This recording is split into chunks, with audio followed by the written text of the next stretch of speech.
Bismillahirrahmanirrahim. Assalamualaikum warahmatullahi wabarakatuh. Selamat pagi anak-anak. Bagaimana kabarnya hari ini? Mudah-mudahan kita selalu dalam keadaan sehat walafiat ya. Oke. Baik, sebelum melaksanakan pembelajaran, alangkah baiknya mari kita berdoa supaya diberikan kemudahan serta kelancaran pada saat melakukan aktivitas belajar. Berdoa menurut kepercayaan serta agamanya masing-masing. Dimulai. Berdoa selesai. Nah, anak-anak, tujuan pembelajaran PLH pada pertemuan hari ini yaitu ada 3 ya. Yang pertama, diharapkan anak-anak dapat memahami terjadinya pencemaran lingkungan. Yang kedua, diharapkan anak-anak dapat menjelaskan terjadinya pencemaran lingkungan. Nah, dan terakhir, diharapkan anak-anak dapat menyebutkan jenis-jenis pencemaran lingkungan.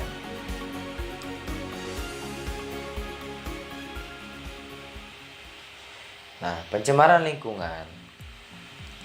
Tempat di sekitar kita itu dapat mengalami perubahan ya, yang tadinya itu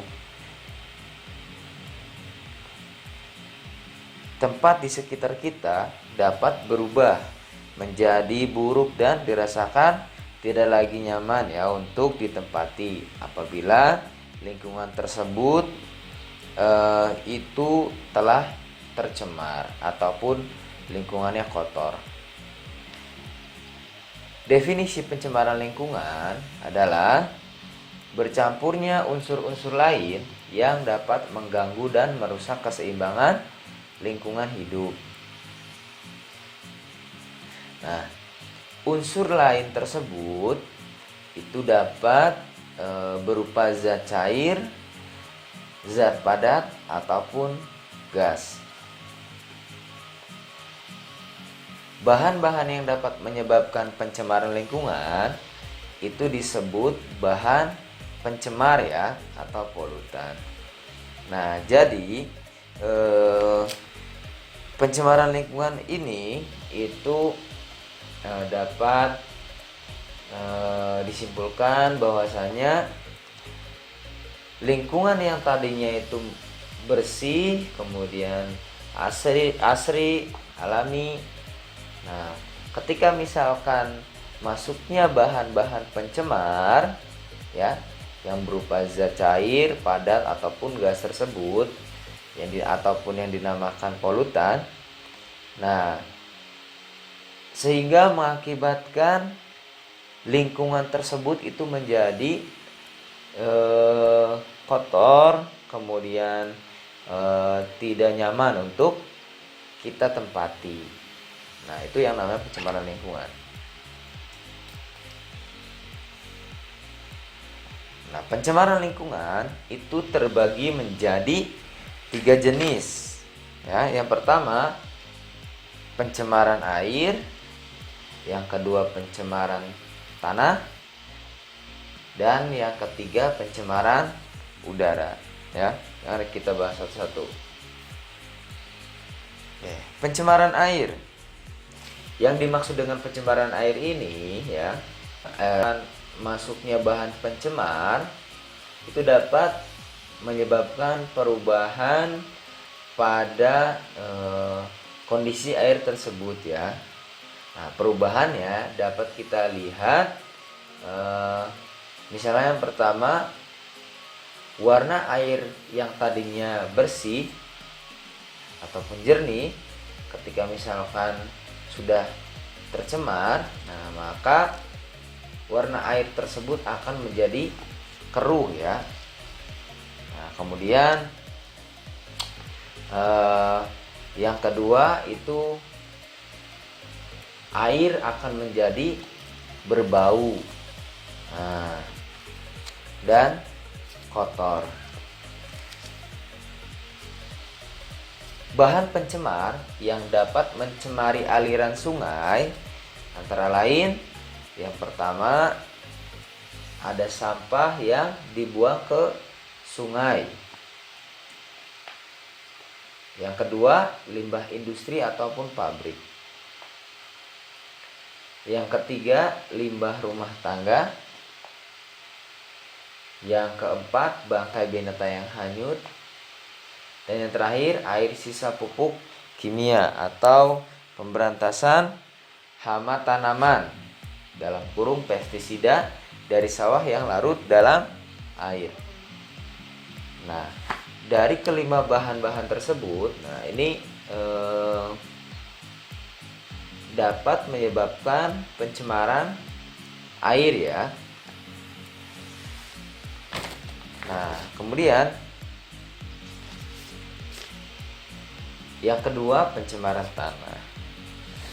Para petani itu menggunakan pupuk buatan ataupun zat kimia untuk menyuburkan tanah ya. Nah, akan tetapi apabila misalkan penggunaan tanah tersebut itu tidak seimbang ya, akan mengakibatkan terjadinya pencemaran tanah. Nah, adapun bahan pencemar tanah diantaranya yaitu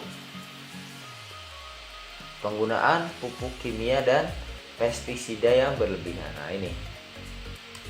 Jadi penggunaan pupuk kimia itu dapat mencemari tanah ya ketika penggunaannya terlalu berlebihan.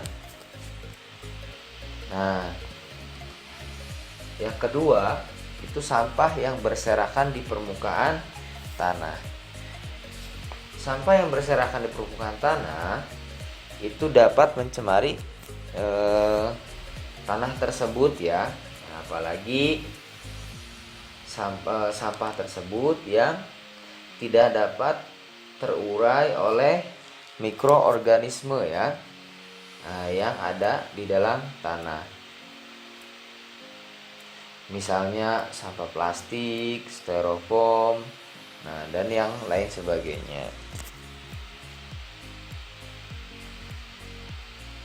Nah, kemudian yang terakhir ya, yang ketiga itu penebangan secara liar.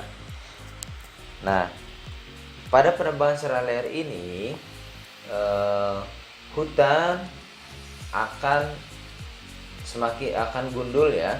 Karena apa? Karena pohonnya itu semua ditebang. Nah, pepohonan yang melindungi tanah akan musnah. Kemudian permukaan tanah tidak lagi terlindungi. Ketika hujan deras turun, permukaan tanah akan hanyut terbawa air hujan. Padahal lapisan tanah yang paling atas adalah lapisan yang subur.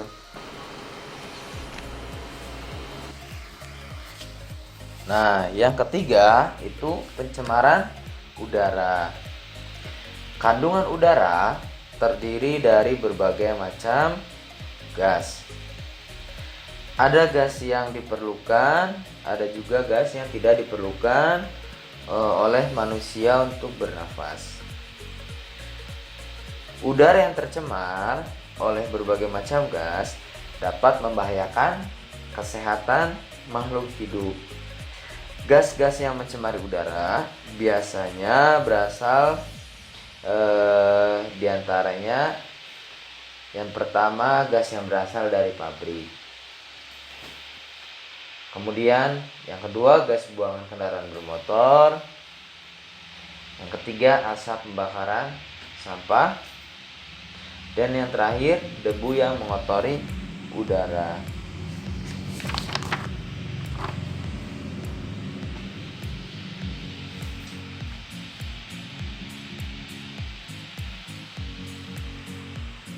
Udara yang tercemar mempunyai kandungan oksigen yang sedikit, tetapi lebih banyak mengandung gas beracun.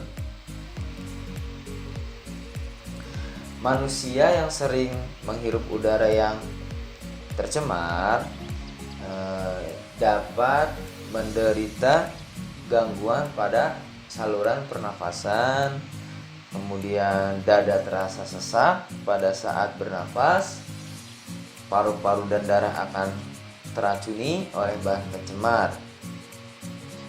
Nah, kita bisa membayangkan ya betapa menderitanya mereka yang harus berada di tempat keramaian lalu lintas. Misalnya polisi lalu lintas, kemudian pedagang asongan, sopir bis kota, dan sebagainya.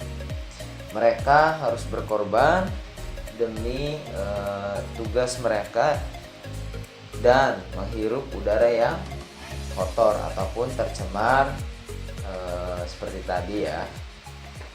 Nah, untuk pertemuan kali ini selesai ya. Mudah-mudahan pada pertemuan hari ini kita diberikan ilmu yang bermanfaat. Sebelum mengakhiri pada pertemuan hari ini, alangkah baiknya mari kita berdoa di dalam hati.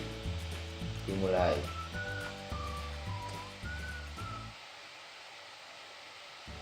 Berdoa selesai dan Paja ucapkan terima kasih atas kehadiran serta partisipasinya ya. Sampai bertemu lagi pada pertemuan selanjutnya, dan tetap semangat walaupun kita masih belajar di rumah masing-masing ya. Nah, karena apa? Karena kita masih harus menjaga kondisi kesehatan ya, dengan ataupun di tengah adanya pandemi COVID-19 ya. Nah, Paja tutup. Wabillahi taufiq wal hidayah. Wassalamualaikum warahmatullahi wabarakatuh ya.